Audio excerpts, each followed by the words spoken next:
चलिए देखते हैं एक बैंक लुटेरे की जिंदगी के 5 लेवल एक एक करके।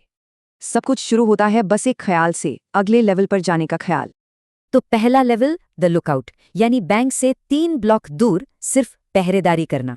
और इस काम के मिलते हैं पूरे $2000। 1 घंटे का काम, आसान पैसा। रिस्क वो तो लगता है दूसरों के लिए है, और ये आसान पैसा और ज्यादा की भूख जगा देता है। 2 साल बाद खेल बड़ा हो जाता है। अब वो सड़क से उठकर बैंक के अंदर पहुंच जाता है। हर जॉब का पैसा तो बढ़ता है, पर साथ में खतरा भी कई गुना बढ़ जाता है। अब वजह पर्सनल हो जाती है, घर में बच्चा आने वाला है और मेडिकल बिल बढ़ते जा रहे हैं। लेकिन बस 7 सेकंड की एक गलती और सिक्योरिटी कैमरे में कैद एक झलक सब कुछ बदल देती है। नतीजा, गिरफ्तारी और 8 साल की सजा। इस बीच परिवार भी हाथ से चला जाता है।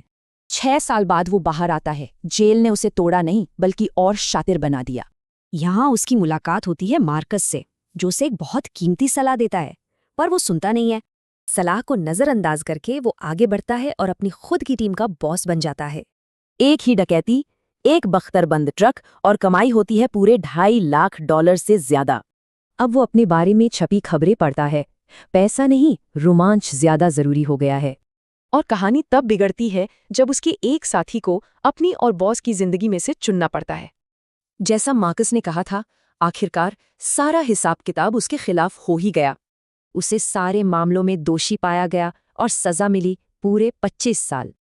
और ये है आखिरी लेवल, सजाए उम्र कैद, जिसकी कीमत सालों के पछतावे से चुकानी पड़ती है। अब वक्त बीतते हुए नहीं, बल्कि छूटे हुए लम्हों में गिना जाता है। देखिए, एक ही फैसला और 2 बिल्कुल अलग अलग जिंदगियां। एक तरफ रोमांच, दूसरी तरफ परिवार। 58 साल की उम्र में वो रिहा होता है। हुनर अब भी है, नजरें अब भी मौके तलाशती हैं। पर वो इंसान जो इन मौकों का फायदा उठाता, वो तो जेल के 15वें साल में ही कहीं मर चुका था। बाहर उसका एक ही दोस्त इंतजार कर रहा था, उस जिंदगी की निशानी जो वो जी सकता था। तो सवाल ये है कि किसी हुनर की असली कीमत क्या होती है, खासकर तब जब वो आपकी पहचान बन जाए।